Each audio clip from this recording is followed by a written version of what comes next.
Now recently the women cricket has gone rise. They got a first time World Cup for India. How do you see this, sir? And how do you see this as a starting point of women cricketing in India? I would say one thing, congratulations to the women. Absolutely. Definitely. It is wonderful seeing them play so well and winning the match. Made all of us very proud. Now, women's cricket had a very checkered history in the country. I remember in the 70s, we had a women's cricket team. There were good players like Shanta Rangasamy, Sudha Shah, Diana Edlachi and all that. But somewhere during the 80s and 90s, it took a back Got seat. eclipsed by the men cricket, maybe? No, because there was a separate women's cricket association, so who were not that well organized. In 2006 or 7, women's cricket was taken over by BCCI. The advantage was all the BCCI facilities, the grounds, the scorers, the umpires, everything became available.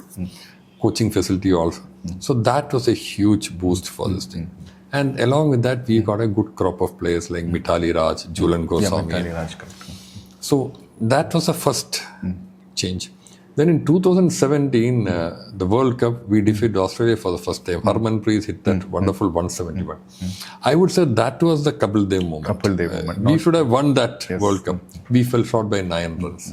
But that actually made everyone aware that women cricketing is there. Now, you look at it, Kerala is not a strong side in cricket. Yet there are 2 women from Kerala, from the district of Wayanad, who are knocking at the doors of India team, who play for India in ODIs and T20s. There are 2, I would say, Wayanad is considered the backward district, tribal district. There are 2 women who have come from Wayanad who have made it. So that shows the power, or rather the reach that the game has within the country. So here one should congratulate the Cricket Control Board, because the network is so good, so vast that even from backward district players, women, girls can come Tier up. 3, Tier 2, all this place. And they can come and display their wares. Second, yes, in every sport you find that women are not paired the same way. See, women's tennis. Women tennis. You have the that women. is there. Historically, it is being It is being done. But the prize money is not the same for men and women. Same. Yeah. It's not same for men and women. True. Women still play 3 sets. Men play 5 sets in Grand Slam. So you can keep going on and on. But for cricket, this is a huge boost. Now the BCCI has made that their pay equalness in par with the men. It is. See, BCCI pay is only one portion of the pay. There are sponsors' money, there are other things. Official payment for this thing is. Now BCCI they pay the same for players and umpires. They have parity, they are saying. So that is not a big amount. That's, let's say it is 5 lakhs for a match is 5 lakhs. That's all. But then the sponsors' money comes in, the other things comes in. So that is where the bigger money comes in.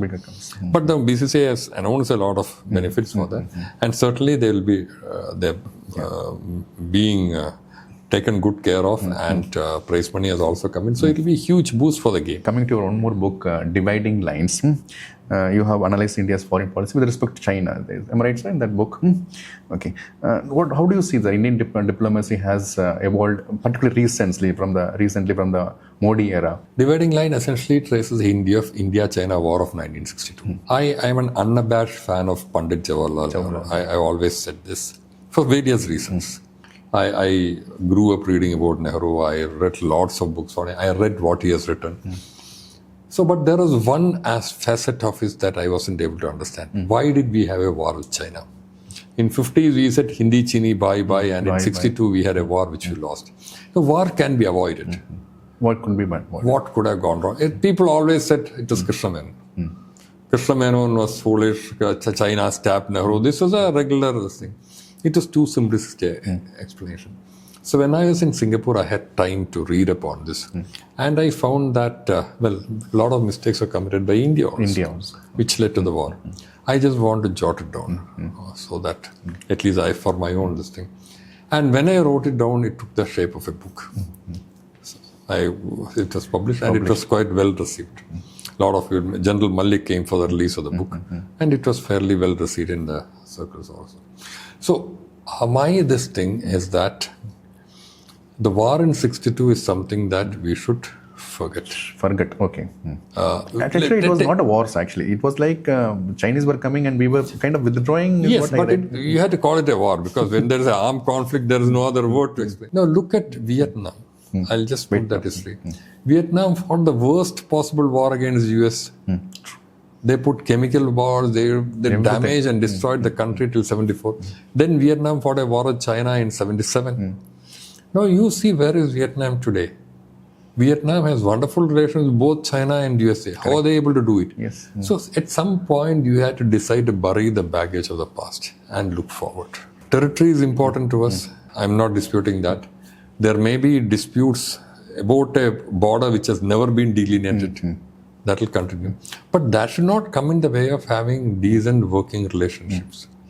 Okay. Now China is believing that way. I think that in the recent meeting also, let this go on, border issues, we continue to... I had worked with Mr. Jaishankar, who is the present EAM. He was my High Commissioner in Singapore when I was in the embassy in Singapore. From there, he went to China as ambassador to China. Someone asked him this question. Sir, how is the border issue going to decide the India-China? So his answer was very simple. He said, sometimes to get out of a small circle, you have to draw a bigger circle. So we should not be caught in the small circle of border. We should move out of the small circle and trade with them. Because China is interested in trade. We need China also. A lot of the raw materials come from China. A lot of the technology comes from China. And these days, manufacturing is all done by China. So when we should not have had the problem in 2020. Somehow it happened. Now we had 4 years were lost. We had to go back and then reset the clock back. And now again it's coming in.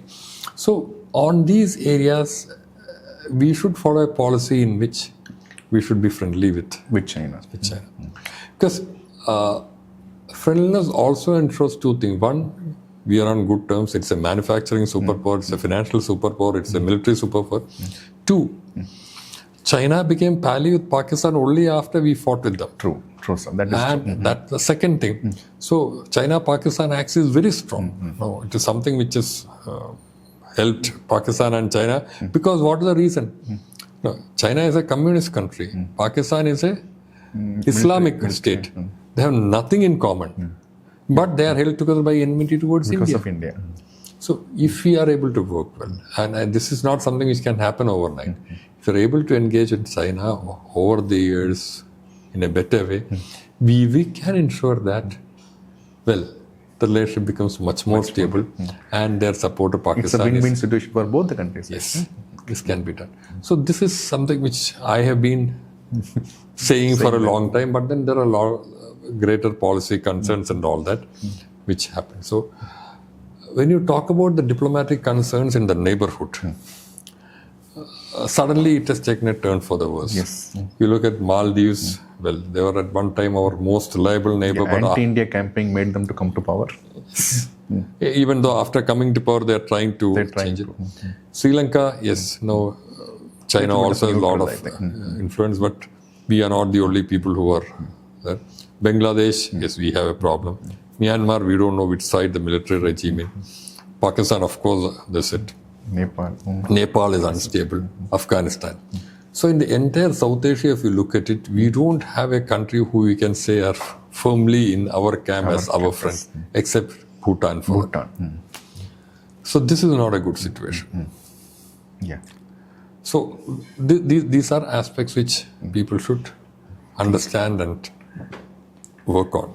I am sure the diplomatic community, the Ministry of External Affairs is doing its work, but suddenly we have a problem. No, on the other side, look at Pakistan. We call them a failed state. We said they were nothing at all. Then we had the Operation Sindoor. Obviously, there was, we don't know the full this thing, but we could give them a good lesson on that. See what happened after that. After that, suddenly US takes them. Their journalists call for lunch with Trump. He has become very pally with the USA. Saudi Arabia has signed a treaty. Defense. How did that happen? So this is the beauty of international relations. It's very dynamic. You cannot say that because I was your friend yesterday, I'll be your friend tomorrow. So in this, they are ready to withdraw Chinese influence. They are going with US. Critical mineral, so a lot of this thing they are doing it to US. So that is because they have been able to impress President Trump to some extent. And they have been able to Nominating for Nobel Prize. Whatever be that, he has done that. So this is what I'm saying, because we were in a very strong situation about 1 year back. Suddenly we appear, the neighborhood looks very, it's not a very unstable and unfriendly, whereas Pakistan has suddenly improved. Suddenly become important for other countries. So I'm sure it will change in a couple of years or in some span of time. But then this is the challenge of diplomacy. Coming to this Pakistan-Saudi Arabia Defense Pact. Okay, Taliban-Afghanistan war happened. I mean, kind of some this one. But Saudi was totally silent on that. Is it India's diplomatic victory? India and Saudi Arabia traditionally had good relationship. A lot of Indians are working there. And after PM Modi had taken special this thing to connect with the Mohammed bin Salman as a crown prince there. So that is also there. But what happened is that Israel attacked Qatar. And now all of a sudden. It upset the apple cart there. Now, Qatar is a US base. Yes. Despite that, they went and had drones and rockets on Qatar, which is not something which... it's not usual actually. It's unprecedented. So then the Muslim countries in the Gulf wanted some protection, because they said that you cannot have all the protection will be offered by US because you cannot have nukes. All the protection will be offered. So Pakistan nuke, okay, fine. It is only because Pakistan has nuclear power. And rumor is that President Trump also favored Saudi Arabia entering into a pact with Pakistan. Maybe to put pressure on India again. Well, that also might be a factor. But it's a huge morale booster for Pakistan, because Saudi Arabia has got endless wealth and cash reserves, so that can be used by Pakistan, so it will help their economic recovery. And so Saudi Arabia can say that, yes, we have the protection of the nuclear umbrella also. Sir, you have written your exam in 1990? 89. 89, okay. Now we are in 2025, okay. So what drastic changes have happened, or what are changes? Is it for good, what you feel, sir? There are changes in the sense that during those times we had 2 subjects to be taken. So it was 2 GS papers, 2 subject papers. 2 optional subjects, no? 2 optional subjects. So a total of 6 papers were there, plus the interview. After that, the language came in, because there was language during our time also, but the essay paper came in after that. Then subsequently, they made the optional paper into 1 and the GS was increased. GS was into 4 papers now. And now there's a paper on ethics also. Ethics separate paper. Ethics separate. So I would say these are changes that kept in pace with demands of the times. So you are not actually testing your knowledge in a particular subject. You are only testing where you have knowledge in your chosen subject.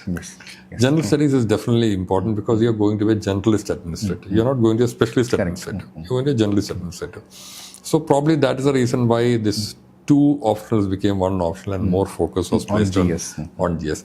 Plus there was also, in those times when you had 2 optional papers, the advantage that certain subjects. So it was actually optional, which was deciding the service actually. Yes, the optional was there. So they want to bring it down and place more emphasis on GS paper. And the essay paper came because at some point they found that the quality of writing had come down. So this is something which you see as you, well, my parents or my father's generation used to feel that the English I wrote was pretty bad. I feel that the English my daughter writes is pretty bad. So that sort of command over language which one used to see in the past is certainly keeping in time, pace the times. When you speak Malayalam also, it is a mix of English and Malayalam. Even in public speaking, you have what language you want to speak. If I ask, they say, sir, you can speak in Malayalam and English combined. So these changes that are happening are there. Ethics is a very interesting thing. Well, it also reflects the society that we live in. The fact that the ethical principles, it should be the foundation stone for any administration. There have been certain challenges on that. So probably it is one way to ensure that people who have very clear, solid thoughts and principles regarding integrity and ethics only get into service. Sir, today we have a lot of information available over the internet. We have some AI tools are available. So we are flooded with information, sir. So how the students can focus and prepare for the exam, or what kind of filter they have to do? It's a welcome change, I would say, because during our times we didn't have information. One person will go to Delhi, scout around, get some textbooks, come back, and then you study. Now at least the information gap is done. Second thing, take it as an exam. You have a syllabus. Syllabus. UPSC gives a very prescribed very syllabus. Prepare within the syllabus. So that is one. Second, it is not a place to show your knowledge. You're answering questions. Okay. Yeah. So, you need not write whatever you know. Yes. So it's again when you're there's a question being asked, the answer should be for the question. It should not be to showcase your knowledge or whatever weird ideas. Third point is that you have the essay paper, you have the essays, and you have the brief answers. Make your points cogent and clear, and how you arrive at the conclusion. A lot of time, what is decisive is have you approached a problem through the various and seen through the various facets, or are you being one-sided? Are you being too much of a doctrinaire or an ideologue? They want people who have receptive to ideas, who are empathetic, who can understand all phases of the problem and take a decision. So your answer paper should reflect that. Okay. I always say that civil service examination is a 1 year preparation. 1 year exam. 1 year exam. Okay. You have the prelims, yes, sir. Then you have the mains, then you have the interview. Now, during my times also, after my mains, I got a call for PG in medicine. I joined for the PG, but my mind was not on that. My mind was only on this thing. So that is a sort of, even though there is a gap between mains and interview, I wasn't sure if I'll be called for interview. Your mind was always on that. So it is 1 year process. This exam is a 1 year process. And then for preparing, you probably need 1 more year in advance. Yes. And nowadays people write, at least even if you get a service, you want that's very normal. They want to upgrade. So you are setting apart 3 years. And 3 years is a long period in your life, especially when you are in your 20s. So self-doubts will be there. You will feel depressed. So it is like running a marathon. There will be stretches when you feel tired. When you feel tired, you go slow, you walk for some time, but then don't lose focus on the Keep moving, crawling, whatever. Yes. Keep moving, and energy will return to you. Sir, you have managed so many roles successfully, sir. When it comes to civil service preparation, there's a lot of, during our era, we did not have this much of disturbance or distractions, but this is an era of distractions. How to focus and how to build routines in the civil service preparations? No, distractions were there even then, but maybe of a different kind. Allow for time for the distractions.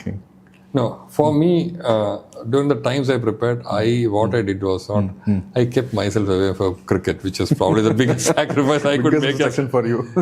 Because my biggest distraction was cricket. But occasionally I would read about cricket, and if I got time, maybe watch it for 5-10 minutes. But gently, those days actually the full day cricket, it's not 2020 era. Morning to 9 o'clock starts till 5:30 you are there. It was a different. They used to have 1 day international, but matches were fewer. But then it used to be there. Probably that's why I said distractions were there, but it was a different type of distraction. And so it remains how focused you can. As I said, when you are having a 3-year program, or rather this thing, you cannot have spent 3 years without. And these distractions are something which is part of you. They are probably your hobbies. Yes. They are probably your passions. True. And if you totally divorce yourself from that, you become a lesser human being. So allow that. Allow that. Only thing is that you should not lose focus of your goal. You should know this. My target is that. My target is civil service. These distractions and all are something which, it should not derail my forward progress. Yes, so yes. You see that, there is another course which I have to go, I'll apply for that. No, I'll not. I said, focus on that. If you are focused and you work single-mindedly towards the goal, you will achieve. Let me tell you, it is not a test of knowledge. Civil service is not a test of knowledge. It is a test of getting the people with the best set of mindset, credential for the job. That's it. That's correct. And if you look around, you'll say that probably the toppers in civil service were not the people who are most successful on the field. Yes. We have examples. You have examples. Both ways, but then you generally find that most of the people who come in who have these skill sets of being understanding, being receptive to ideas, being empathetic, trying to understand all facets, and problem solving mentality, they have generally been successful. And you mentioned earlier about everyone wanting to be IAS. I would certainly second it, because it's easily, even among the civil service, IAS is certainly the best one. for the simple reason that the job content is so mixed and varied. Diverse. Now you start as sub-collector, then you go to a corporation, then you become a district collector, then you work in another secretary. Anyway, so you have multiple exposures to diverse fields, which is something which actually enriches you. So which keeps every day challenging. Whereas if you go into something like the revenue service, your focus is more or less on tax collection. So it is mostly a single point, single-minded agenda. I was lucky in that I had a lot of deputations. So I could get a peep into the world of external affairs or diplomacy. I could get a peep into the world of IAS. I could work in rubber board. So I was lucky that way. But still, I would say that among civil service, IAS is definitely more challenging, and it gives you such a diverse set of unique experiences, and you can contribute more also. You said IAS is a little above the rest, but still I have this, sir, like being an IRS officer. Okay, how IRS gives you the kind of, within the scope, what is available to make it as a best? No, IRS gives you a different focus. Now, one thing I have found with officers in IRS is that they're very target oriented. You are given very clear targets. You know what to do, what not to do. Like I know at the beginning of the year, now this is my target. So these are the decisions that I have to make. These are adjudications I have to do. These are refunds I have to process. I have to do this much of anti-evasion work. So you become very clear in your, and one more thing is that in central government, your powers are very clearly delineated. Okay. So much you can do, so much you cannot do. Beyond this, you cannot do. This is the power of your superiors. This is your authority. This is the authority of the person behind you. So the boundary lines are drawn very sharply. The parameters, scope within which you work are given clearly. And taxation is a very interesting field. There are a tremendous scope for interpretations, which is why you have courts sitting on it, and the decision of a single judge is overturned by division bench. This will be taken over by Supreme Court, who will call for a review. So it's a very dynamic and interesting field by itself. So people who have a great aptitude will do well, because there are challenges in work also. So I would say taxation is interesting because it offers tremendous scope for improvisations, innovations, and the kind of freedom is there, sir, inside the scope. Second, that is what I was coming to. In a service like IRS, you are fairly cocooned from the local and central politics. Because of a central job. Yeah, it's a central this thing. And your ultimate reporting this thing is to Union Finance Minister. It's too senior. So in any other this thing, you will find that people come to you with requests, recommended. A lot of them are genuine. I would not say it, because when a person who is in public life, a politician comes in, he doesn't come for his own. He comes with the request of someone who cannot come himself because he's too overawed or he's representing them. It's genuine. Whereas in areas like you won't find that. One, because a person who pays tax normally has got sufficient resources to manage his stuff, or you'll employ a chartered accountant or someone like that to do it. So your work area is well delineated, and the external pressures are less. I would say almost non-existent. I have never been called by anyone saying that please do this or please don't do this.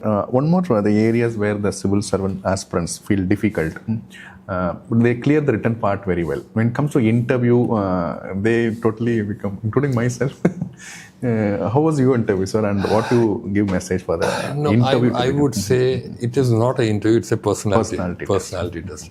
So when they are sitting across the table, they want to see how you are as a person and how you would react to certain situations. So they try to provoke you with certain questions. Provoke they'll do. Correct. They try to provoke you with certain questions so that they want to see how you answer. And during our time, I suppose our psychologists also will ask certain questions to understand how quickly you can react to them. So my advice is be honest. Honesty. It's the only thing that say your opinions, answer your questions to the best of your knowledge, and be honest in whatever you say, because they can see through you. Person sitting now, you're sitting in so many interviews, you can see that when you're sitting on the other side, you can see through a person if he is lying or if he is bluffing. Point two is that if you don't know something, own it up. Say that you are not supposed to know everything. That's second. That is accepted. If you don't know something, you can say very politely, I don't know. I don't know. Third, you should have a lot of good luck. That's the final factor is that. Because all the people who reach that level for the interview are Equally qualified. Equally good. I wouldn't say someone is better or someone. You have a good interview board, you have a good this thing, it makes a lot of difference. So I would say I am here today because I always believe. I'll stop with a small personal story. Yes, sir, please. I did MBBS and went for civil service, and that is a time when Kerala model was being touted all over because population, we had made great strides. So I had read a lot about the work in population and literacy. These are two areas where Kerala was in the forefront. So I was expecting questions. So interview started, they asked about, it came to population. And suddenly the interview board chairman asked, okay, what about China? What did China do? And it struck me, oh God, I want to read up, I haven't read. But that day morning, I had read in one of the newspapers about a disincentive program. Before the interview? That day morning. It just came to my mouth and I said, we can also adopt a policy of disincentives programs. He didn't ask anything further.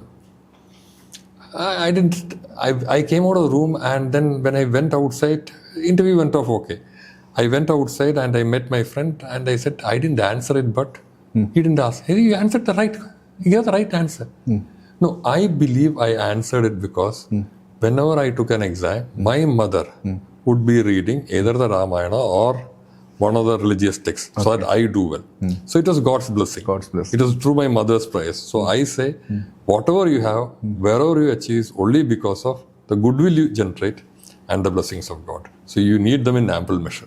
This is the final thing I had to say.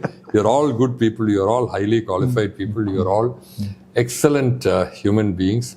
So passing the exam is not just because a test of knowledge or anything else. It depends a great deal on good fortune also.